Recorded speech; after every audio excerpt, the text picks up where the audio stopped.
So happy to be here. I'm getting my live streams going. Here we go. All right, I'm going to start that again. Hey, everybody, welcome to the Katie Weaver Show. This is Katie. I'm your host. I'm so happy to be here with you guys. Oh, it is the 3rd of March at 11 a.m. Pacific time. Of course, I am live. I want to let you know that you can find us over in the chat room if you want to add to the conversation or ask a question. You can do that by heading over to 12radio.com. Click on the chat button and you'll be redirected into the Facebook chat room. And Scott is our handsome and talented producer standing by to let you in the room. So you can do that there. I would love to see you here. Now you'll see my banner at the top of the page. That is where we are chatting. But you can also scroll down a little further and you'll see a live stream. So I am live streaming this event in 2 places.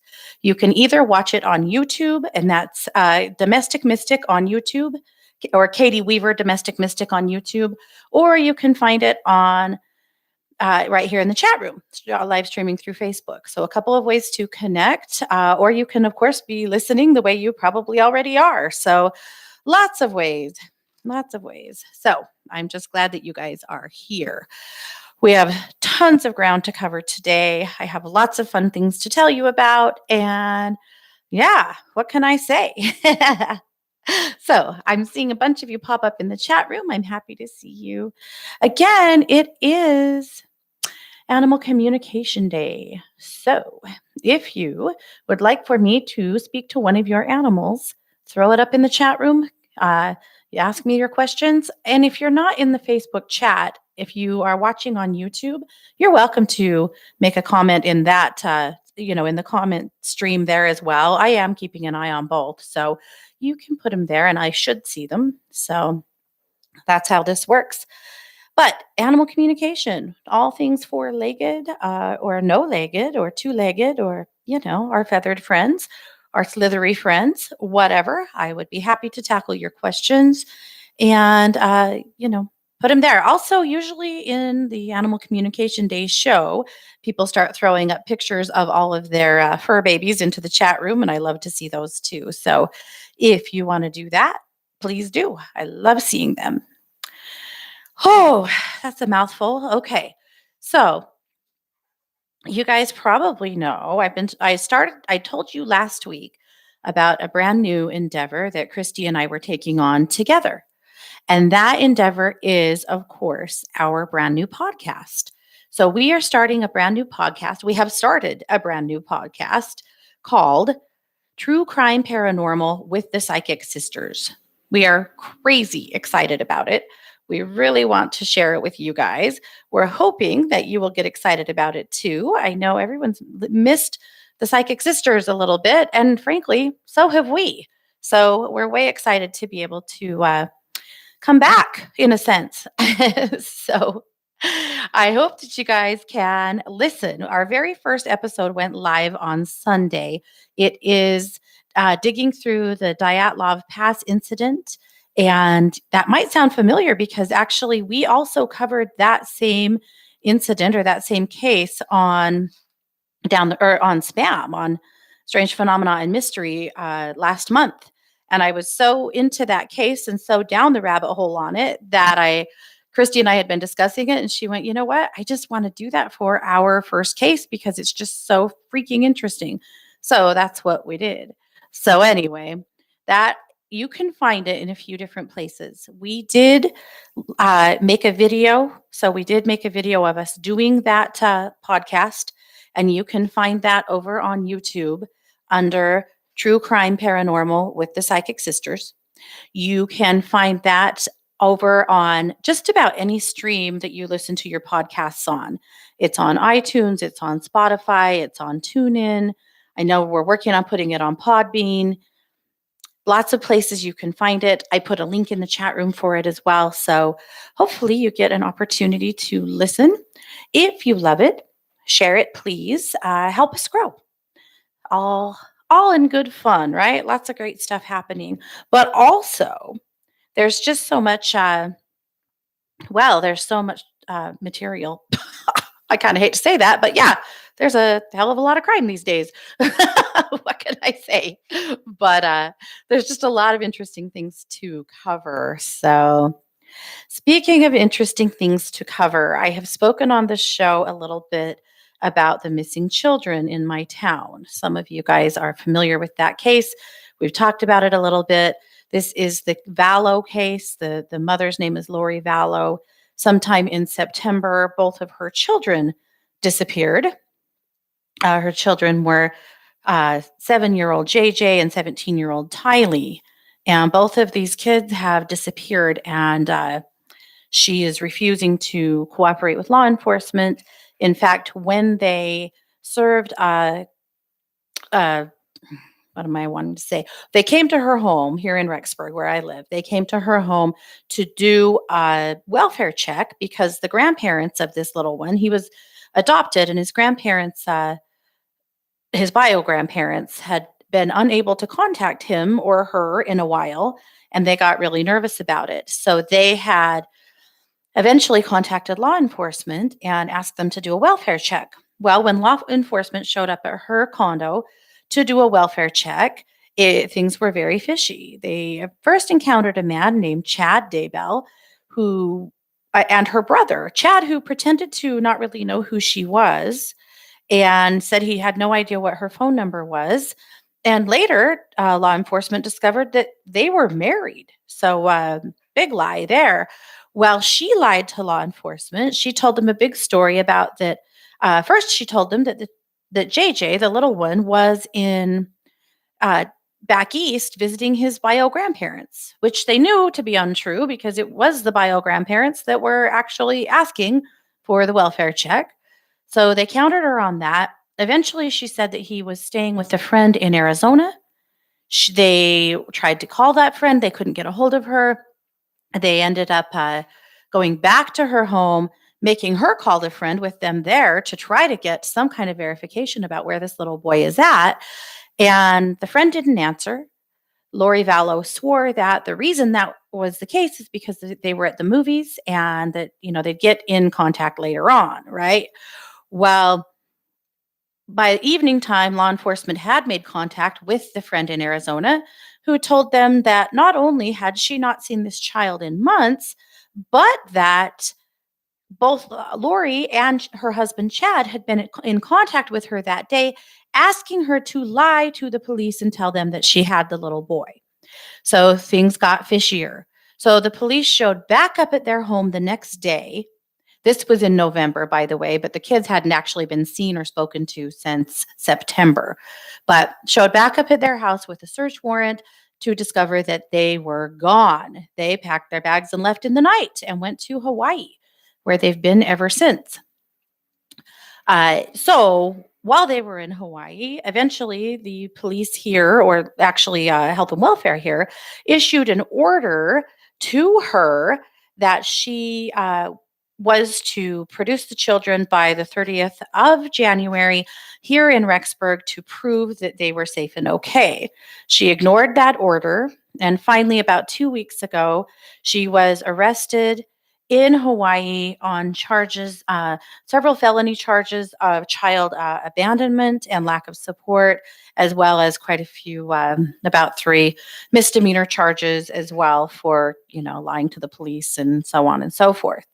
So they had managed to set her bail at $5 million, knowing that once she was arrested in Hawaii, then it would be on Idaho to get her extradited back here so that they can try to hold her accountable and figure out where the hell these kids are.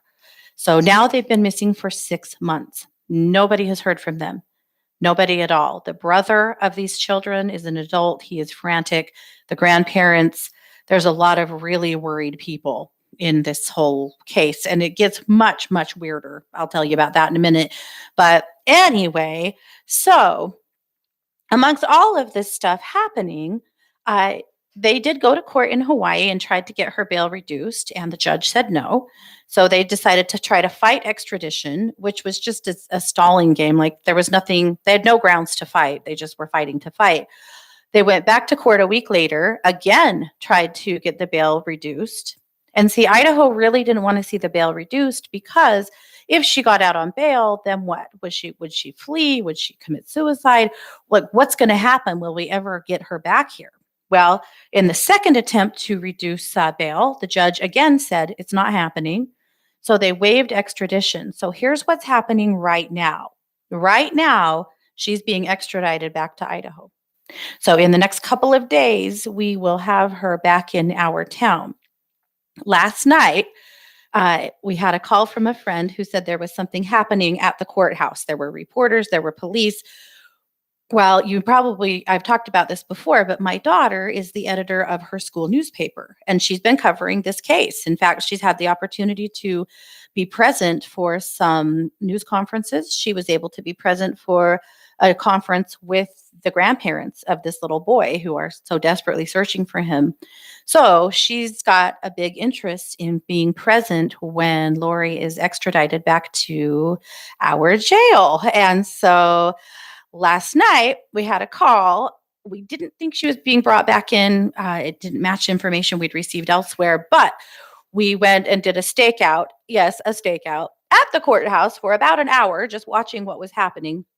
There was media there, but it looked like they were just filming in front of the jail. Anyway, nothing happened. We finally came home. So we're keeping a really close eye today because she's really determined to be there when the cars roll in. You'll never see Lori because they'll roll right into a garage, but you'll at least get to see, the FBI showed up yesterday and set up a big, van thing. Oh, geez, Scott just talked in my ear and nearly killed me. Okay, a big mobile unit. Anyway, and Chad, the husband, flew back into town over the weekend. He's here. People have been seeing him a little bit. Why hasn't he been arrested? People don't really understand that yet. This story goes so much deeper because, and I'm going to gloss over these facts really fast because they don't pertain to the missing kids, but it might help you understand a little bit about who we are talking about here. So, back in June, Lori Vallow's husband at the time, a man named Charles Vallow, was shot and killed by her brother Alex, supposedly in self-defense, though that case is still open. Fast forward, so then Lori and the kids load up and move to my town.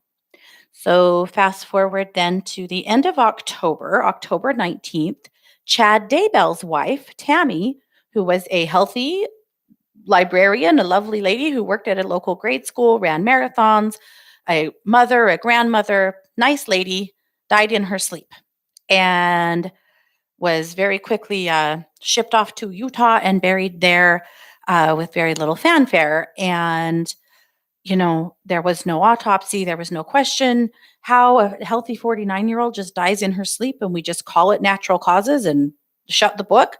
I don't know, but that's what happened. That was on October 19th. 2 short weeks later in Hawaii, Chad Daybell, whose wife has, remember, just died, marries Lori Vallow, whose husband had been murdered a few months before. Lori's niece, in the meantime, who she's close to, a woman named Melanie Boudreau, well, somebody put a hit on Melanie Boudreau's estranged husband, and he was involved in a drive-by shooting in Arizona in which he luckily was not killed, but he took their children and went into hiding. In the meantime, Melanie divorced him and got married a few weeks later to a man that lives here in my town. Is your head spinning yet? So now we have all of these deaths, attempted murders, and we have these 2 fools that have shipped themselves off to Kauai, where they are just living quite the life because apparently, according to the FBI, Chad received $430,000 in life insurance from his wife's death. Now, her death has since been ruled suspicious. She has been exhumed. There has been an autopsy in progress. So all of those things have happened. Now, the first weekend in December, guess who dies? Lori's brother, Alex. Alex, who has now the police believe was the shooter who tried to kill Melanie's husband. Alex, who did kill Charles Vallow, Alex, who had quite a bit of blood on his hands, well, he died in Arizona. That is also a suspicious death that is currently being investigated, and an autopsy that's not been released yet. So we have a trail of bodies. We have two missing children. The FBI are saying now that the very last time that Tylee Ryan, the older daughter that's 17, was seen was when she was seen in Chad's car rolling into Yellowstone the first part of September. Why is that concerning? Because so many things could have happened to her in Yellowstone. So many ways she could have been disposed of in Yellowstone. That's a scary thing.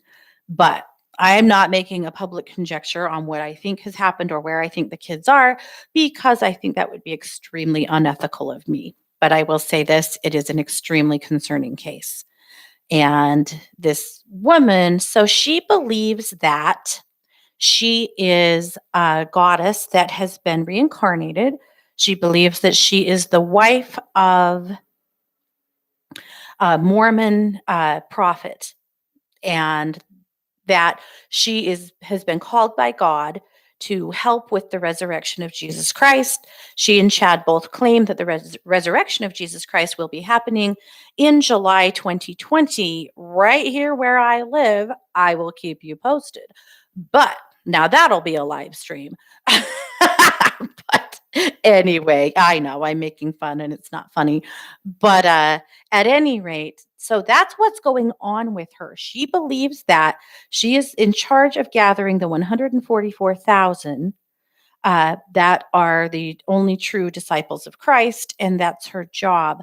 She believes that about 15 miles from my house is where they will be forming a tent city where only the survivors will be allowed to live, because basically the rest of us are going to be wiped off the map. She had expressed to her husband in divorce papers last spring before he died that she has a job to do. She's on a mission of God, and if he gets in her way, she will kill him. Clearly, he got in her way. She did kill him. So it is a very, very deep well. I'm seeing in the chat from some of you guys that you also have been hearing about this case, that you've been reading about it. Yes, it's been on Dr. Phil. It's been on CNN 2020. It's a big national case at this point. I thought the Dr. Phil case last week, or the show that he covered, was actually very well done. And they did have her adult son. They had the grandparents. They had a sister of the other, because there's actually another dead husband. Chad is her fifth husband. So Chad, bro, you better sleep with one eye open. What are you thinking? At first, I thought Chad was just some big horny idiot that just got wrapped up in this. There's a lot of evidence to suggest that they'd been having an affair for quite a while. But at any rate, I don't know at this point. I really don't. I don't know about Chad. I think that Chad will have charges. I suspect that by the end of March, we'll see him also behind bars right here in our county jail. And how convenient that he came right on back to follow Lori like a puppy dog. So here he is. But this is a big case, and I will keep talking about it. But like I said, I'm not going to publicly conjecture what I think, because I feel like that could be a very unethical thing on my part, and I would never do that. I'm sure you all have your gut feelings about it. Chad did tell the media a couple of days ago that the children are safe. When asked why Lori doesn't just produce them, he says it's just a lot more complicated than that. You could go a lot of ways with that. The children are safe. Safe where? Safe in heaven? Safe on earth? Melanie Boudreau, when asked where the kids were recently by the police, her answer was, sometimes children are full of light and then they're not. What the hell does that mean? Yeah, I'll let you decide. So that's kind of the big deal going on in my town right now, in my world. So I am supporting in the background my journalist daughter, who really is determined to get a little piece of this pie. It's just for her school newspaper, but holy shit, opportunities like this from a journalistic standpoint don't come by very often. Our hotels are full, our streets are lined. There are so many reporters rolling into town right now. And you guys have to understand, this is a town of 30,000. This is a very small town in comparison to where probably most of you live. And so what's happening right now is just really wild and unprecedented, and we're just watching. So, anyway, I suspect that the stakeout will continue. uh, we had Mars, of course, in our car last night, staking out you know, the courthouse. We also had her best friend, and they were both saying, "I'm scared." And I said, "Why are you scared?" I said, she's arrested." And they're like, it feels scary to have something like this happening. Is this woman a serial killer? Maybe she is. Her husband, he is not arrested yet, but it's an unsettling feeling. Just driving down our streets last night, I thought, it's an unsettling feeling. We're no more or less safe with this fool in town than we were, except for that it just feels really, really weird. So I'm sure there'll be plenty more to come as far as this case is concerned. I actually had not planned on talking about it for 20 minutes at the beginning of my show, but there it is. So, and as you can probably tell, I have been way down the rabbit hole on this case since it broke back in November. So it was in November that the police released a statement that there were missing children. And I've been working on it ever since. So, anyway, holy moly. Yeah, I'm just looking at you guys' comments. This is something else. It really is. And honestly, at this point, all we can hope is that truly she has stashed those kids somewhere to try to, who knows what, keep them safe, keep them out of the limelight. Are they, I wondered if she has an idea that they're a part of the second coming that she's prophesizing and they have to be kept safe until then. Is it possible that they really were causing trouble and in her way, and that her God told her that they had to go? There's a lot of things about this. So, anyway, it's a really interesting case. So, I'm sure we'll talk about it more, but I guess now you know. I had talked a little in Luminous this week that I am very much a crime junkie, a true crime junkie, and so there you go. So I've been lucky enough to be quite connected with this case behind the scenes. So I've been able to ask a few more questions than others, maybe, and kind of help Mars to get in the position she needed to be into. So anyway, there you go. Wild stuff, but hopefully some information breaks soon. And you know what? In my heart of hearts, despite what my, you know, gut might tell me, or even my rational mind might tell me, all I can do right now is we can all do is really hold hope that these kids are actually safe somewhere, right? The little guy is severely autistic. And one of the concerns was that she sold actually ended up, she tried to sell, but rehomed his therapy dog in August. And that when they searched her home, his medication is there and hasn't been refilled since August or September. And he appears to be not receiving the medication he had if he is indeed on the planet. The other concern is that a storage unit was discovered here in town that she had quit paying on, that was eventually, I guess, turned over to the police, but full of the kids' stuff. I don't know if it's all of their stuff. My kids have a hell of a lot of stuff, so it's hard to say it was all of their stuff, but blankets, clothing, toys, bikes, lots of things that were just basically shoved in a storage unit and abandoned. So that in itself doesn't feel super helpful or hopeful, I guess. So, but anyway, that's the big deal, right? So there's the true crime for today, but we won't have much of a psychic analysis. It's just a little too soon in this conversation. And again, I always want to be very careful about using my gifts, my skills, or the position I have to be gross, right? I'm not going to be unethical. I'm not, or at least I hope I'm not. That's never something I want to do. So anyway, that's what up. Bananas. Okay. Well, I want to talk about Luminous Magazine for a minute, of course. As you guys know, I publish a magazine every single week with my colleagues over here at One Two Listen. And we have a really great article, a great article. We have a great edition this week. I'm going to throw a link in the chat room. You can also find it over at katie-weaver.com if you would like to check it out there. I guess I should say that a little later on in this case, when it's a little bit more settled, I probably will offer my conjecture. I just don't feel good about it yet. So there you go.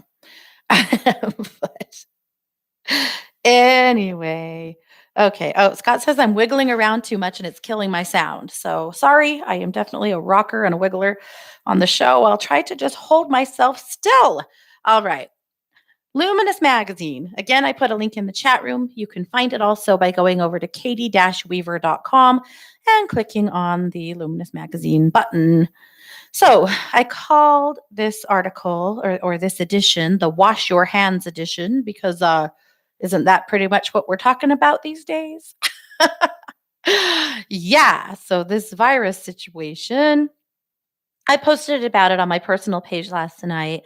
There is certainly effort at my house and on my part to be smart and be prepared. Uh, Interesting that thread alone, when I posted it on my page, what I was doing about it, I posted an article from a very well known and well respected doctor, not an article, an email that he wrote to his family. And even that created so much controversy that I ended up having to delete a post and unfriend someone that, well, I just couldn't take any more of it. But very controversial right now. It's hard to know sometimes what to believe or who to believe. And I really encourage you all to do your own homework. I want you to know that I am in no way panicking. I'm not scared. I'm not freaked out, but I am preparing because it is here. And so yesterday I went on Amazon. I just wanted to put together a care package for each of my kids that live away, that are at college, so that they are prepared were they to need some extra support, some extra hand sanitizer supplies, things like that. What I discovered on Amazon is that you basically can't get stuff like that right now at any kind of reasonable price. It's all being gouged to the rooftops. And so, yeah. So I ordered them a few things I wanted them to have. And if you're curious, I guess I'll just tell you what I asked them to have.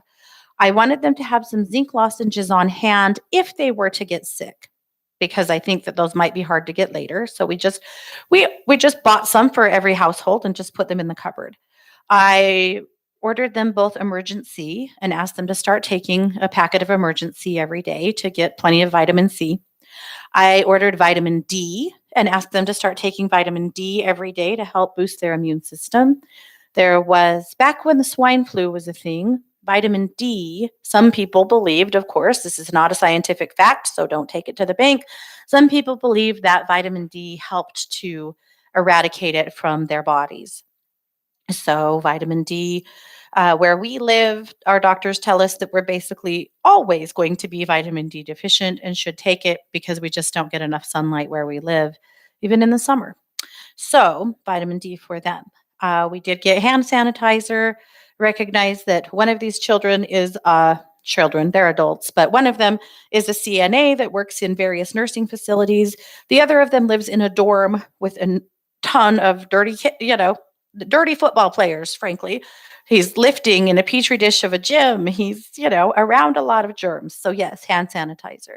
Lysol wipes, of course, for car doors, for door handles, for places that you're going to be touching that lots of other people touch. Those were the things that I wanted them to get. And they did get them. Now, the big argument has been masks or no masks, right? Well, I couldn't get them a mask on Amazon. What I did get them were more of the kind that go around your neck and then come up and cover your face. It is very, very likely they will never use those. But I just wanted them to have them just in case. This is not a flu that is airborne. So you're not going to get it through stream. If somebody sneezes in front of you, you're not going to get that out of the air. It is large droplet, which means it's on contact. What I read was that the reasoning for a mask in public would be that we touch our faces and our noses around 90 times a day unconsciously without realizing we're doing it. And so, if you're in public and you're touching stuff that other people have touched, perhaps you're touching something that could be contaminated.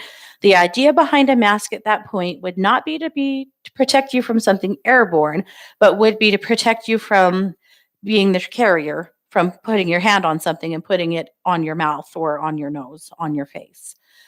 So there's a lot of arguments about that, partly because people have bought up masks in great quantities. And there's worry that the medical community won't be able to access the masks they need because we are draining the system. So that's what the argument about masks are. That's why you may potentially want one or not want one. I'm not here to tell you what you do or don't do. I'm also not here to tell you to worry. I am all about being wise and being prepared. I'm not all about being in panic. We have seen super flus and bugs like this come through so many times. I'm thinking about the swine flu, the bird flu, and everything in between. But we can be smart, right? And for me, well, I'm immunocompromised. And so my kids told me that I'm not leaving the house for the next 6 weeks. That's probably pretty close to true. But we'll all just take good care of ourselves and take good care of each other, right? And then the last thing on masks is if you are sick, you would wear a mask, right? Because that's how you protect other people. The incubation of this bug is so long that people frequently don't know they're sick yet. And so that's only partly effective anyway. But again, there's a lot of information out there. You don't necessarily need to get it from me, but those are the things that I know. Those are the things that I'm thinking about. And please do your own research and decide how much you do or don't need to prepare yourselves. You know, we will be fine. We always are. We land on our feet and it's going to be okay. So, yes, Belle says, aware, not anxious. Yes, amen. So what I finally ended up doing, if you're curious about the care packages I wanted to send them that I could only partially send them, uh, I Venmoed them each $20 with a shopping list. So I did order them, a few things on Amazon I could get. Then I Venmoed them a shopping list, sent them to the store to get the other things they needed. And in Boise, my daughter went to 5 stores before she found hand sanitizer. 5. Isn't that bananas? Yep. We went to a couple of stores. We went to our local Albertsons yesterday, and we talked to the guy, the grocer guy. He said we are wiped out. As soon as I get it on the shelf, it's gone. He said I had a bunch of little ones, and I can't even find the bucket they were in. They're just gone. So we were like, okay, well, we'll figure it out. We went on about our shopping, and he hunted us down. He found the bucket. So we bought them all. But partly because Mars has a lot of friends in and out of this house. And so every kid that's walking in this house, I've been handing them a hand sanitizer and saying, that goes in your backpack. Wash your hands, sanitize your hands, be smart with your germs, please. Because they're all here. They come to my house all the time. I don't want their germs here. I want them. I just don't want their germs. So that's what I ended up doing, in case you are curious. Yep. Oh, Belle says, did you make them take pictures to make sure they got it? I did not, but I've been hearing, I think they did. They're funny. When I sent them a shopping list yesterday and told them what I wanted them to do, they both called me at the same time. So I ended up with them on a conference call. And at first they were like, you're crazy. What are you worried about? And I went, I'm not worried. I'm not worried. But if you guys want to be grown-ups, then let's be grown-ups together and let's be smart. Let's be prepared. Let's just be wise, right? We don't have to go buy 16 cases of water. We don't have to go buy 20 gallons of hand sanitizer, but let's have a few things on hand to be smart with germs. That's all. Especially for the kid that lifts, because ew. You know what those gyms are like? Nasty. You know who's not going to the gym for a while? This guy. Yeah. But I know. It's just what it is. So there you go. All righty. Well, let's get into our topic here. I never did finish Luminous. I'm all over the map today, you guys, but I feel like I'm telling you the things that I need to tell you, so I guess it's okay. All I will say is make sure that you read through Luminous. There are a lot of great articles, lots of new information, and a whole new look because it's a new month. One of the funnest things for me is the beginning of every month, I get to choose new art and put all new backgrounds in and a whole new look. And I think we were all sick to death of all of the hearts and all of that jazz, right? From the the Valentine's month. So it's all new, and I really love the art this month. It's gorgeous. So anyway, that's Luminous. Please read through it. Hopefully, you'll find something that resonates with your heart and soul. I suspect that you will. It's kind of how that goes. So, all right, I'm going to take a jump here into the chat room really quick. Okay. Alrighty. Oh, Lillian, I'm so happy to see you. Norella said, oh my heck, will it just stop? 3 family members have died in 4 weeks. I am exhausted. I'll bet you are. I'm so sorry, Norella, my word.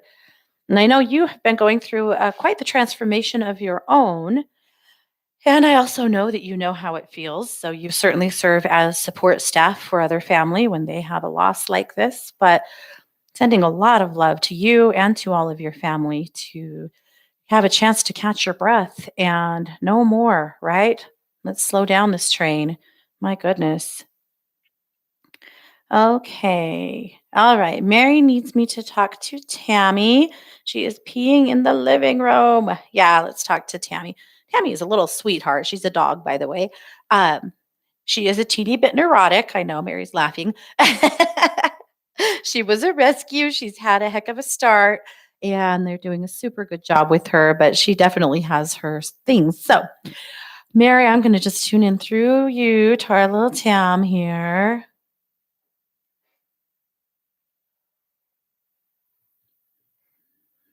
Ooh, she is so dogs have the same, mostly the same chakra system that people do. She's really ungrounded, Mary, like really ungrounded. So I'm going to fix that. I feel like we've got to get her paws back on the earth, right? So that we can actually get her back to, yeah, behaving and peeing outside and so forth. So I'm just going to ground her back into the earth here. Whew, that was good. Really good shift. Sometimes when a person or an animal is super ungrounded, I'll feel a lot of pressure in their crown. And as soon as you have that ground set, you'll feel almost a whoosh, uh, or not even almost, you'll feel kind of a whoosh move through you. So I did feel that. So poor Tammy.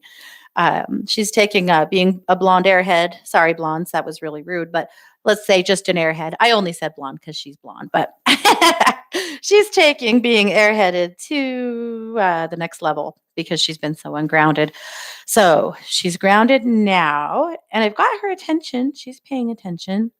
So I'm going to show her peeing in the living room. Yep, and that is a huge no. I'm going to show her going outside, and that's what we want. I'm going to show her a consequence to Mary, and it's up to you if you decide to enforce a consequence. But the consequence is that if she does pee in the living room, then she has some quiet time in her crate. It's not a punishment, but it is a reminder that if you are going to do that, then you're going to have some quiet time so that we don't have to deal with this. I'm going to ask you when she does it not to make an enormous deal out of it. Don't yell, don't shout, don't give her a bunch of attention. Just put her where she's going. Quiet room, door closed, give her a break. That doesn't have to be a really long time. Again, this isn't a big mean punishment. It is a reminder that this is not what we do. She doesn't like that idea. She doesn't want to be put in the crate. No, she's not afraid of her crate, but she doesn't want to be away from you because she likes to stalk your every move, as you know, and takes so much joy in just being near you. So, but she needs a consequence because she knows better, and we need to remind her. So, again, I'm showing her pottying outside. When you catch her going outside, Mary, praise the hell out of her. Be really big about it, be loud about it.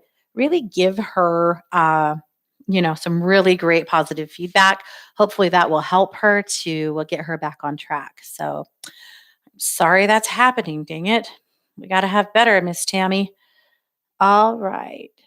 Just taking one more peek into the chat room. Okay, Mary says, different Mary. It's Mary Day. Mary says,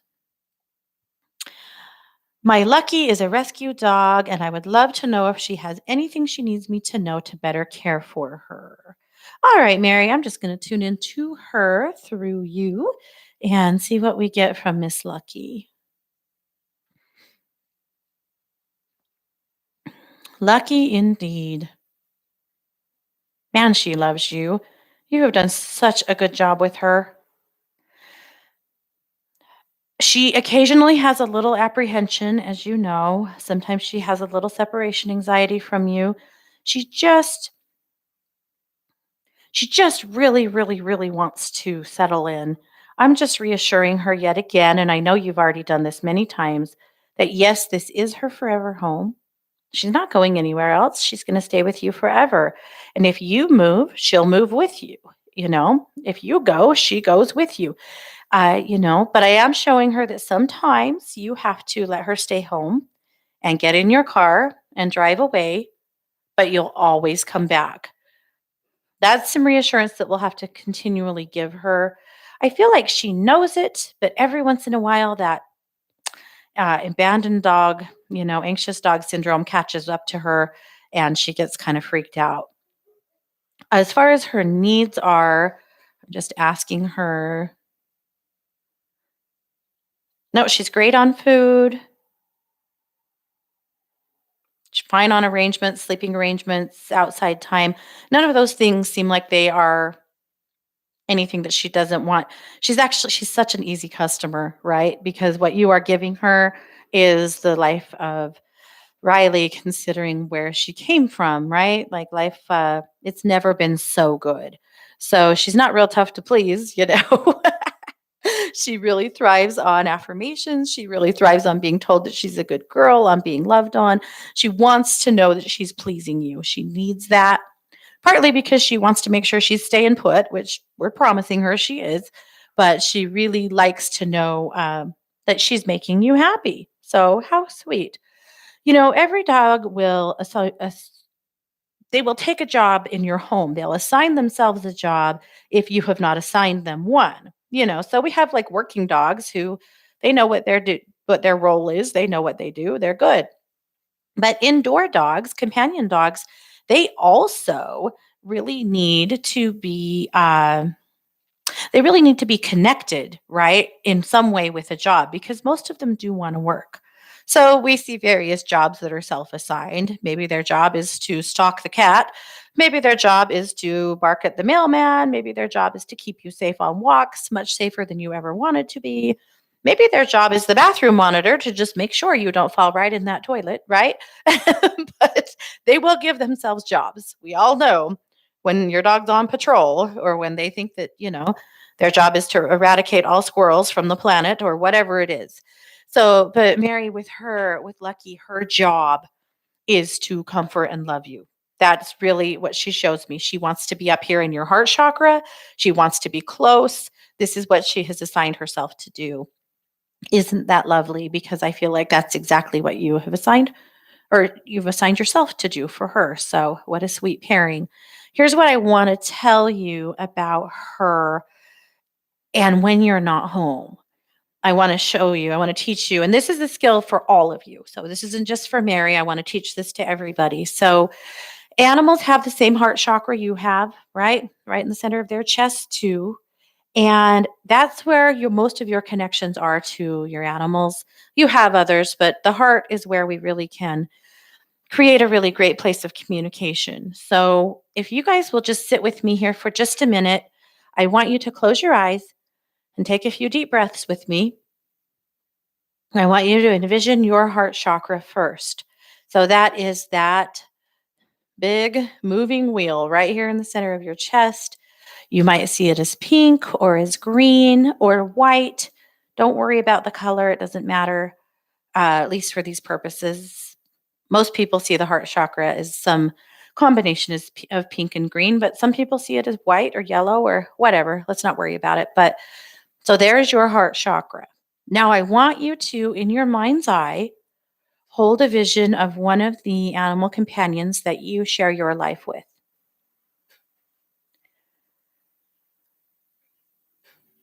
And if you don't have a current animal companion, you can think about someone else's. Maybe your sister has a dog that you love or a cat, or you can think about a past animal. I don't want to exclude anybody from this opportunity or from this exercise. So, picturing that, holding that in your mind's eye, now I want you to hone in on their heart chakra, that moving ball of light in the center of their chest, right? Okay. So, now from your heart chakra, I want you to pull a silver thread of light and plug it into theirs. Alternatively, if you can already see a silver thread of light, let's just strengthen that, right? You probably already have that connection, but I always like to just create a new one for this purpose so that this is a point of communication for animals. So picturing that silver thread of light, this is like your telephone wire, right? Okay, so now that that's established, what you have to know is that animals think in a series of pictures. So do we. But we are a little different about it because we think in a series of consequences and animals don't. And so the way our mind's eye recognizes things and processes information is different from the way animals do. But what they do process, though, is being shown what to expect. Sending them a picture is the most powerful thing you can do. So, since we're working with Mary and Lucky here, what I would say, Mary, is that when you are leaving the house, that you focus on that heart chakra connection, and through that telephone wire, you send her that picture, that message of you coming back home. As you're walking out the door, Lucky, I'm going to the store. I'll be back later. You show her a picture of you pulling back into the driveway, opening the door, coming in, greeting her, taking her out to potty, whatever your normal routine would be. You show her so that she knows. And then while you're gone, perhaps you go to work and you're at work and halfway through the day, you really start thinking about her. Recognize that that's likely her tugging at you, right? And so if you start really thinking about them, then for just a minute, pause, breathe, and send a picture to them, a few. Show them what you're doing. They wonder what you're doing when you're gone. They wonder why you're not home with them. They wonder if you're okay, especially these guys who think they are in charge of your well being in one way or another, right? And so you can send them that image of maybe you sitting at your desk or having lunch with a friend or walking through the store or whatever you're doing. Send them an image of what you're doing and then send them an image of you coming home. Again, pulling into the driveway, walking in the door, giving them their greetings so that again they know I'm coming back. Not all dogs get anxious, not all dogs worry, not all cats do, but some do a lot, and some do a lot more than you realize because you're not there to see it, you know? We have a dog who sits during the day, spends most of her day sitting on the back of a chair watching for Mars to come home from school. And she's pretty good with time. So, usually, right around 3 o'clock, she'll really amp that up. Has to be on the back of the chair, has to be watching because she knows she's coming home and she's missed her all day. Right. And when Mars walks in the door, my expectation of her is the first thing she does put down your backpack and greet your dog. She has missed you. She's been home all day with me and with Scott and with our other dogs and with the pigs, for God's sake. But we aren't Mars, and Mars is her person, right? When you come in the door, make them your top priority. They have missed you. You've been gone. You know, I have said this before and you've read this in memes a million times, but you you have your friends, your family, perhaps your work, you have social media, you have a lot of distractions in your life. You have a lot of ways to have conversations, to have company, to seek out connections. They have you. That's it. Maybe they have a companion dog. Maybe they have a companion cat, maybe they have other animals in the house that they tolerate, whatever. But as far as their deepest connections, they have you. So when you come home, put down your phone, put down your bag, give them your priority, at least for a few minutes. That is the most empowering, important thing you can do for their self worth and just in recognition of the day they maybe have had without you being home. So that is a really great way to connect. If you guys need more help with that, then we should do some one-on-one work together over at One Two Listen to help get that connection in place.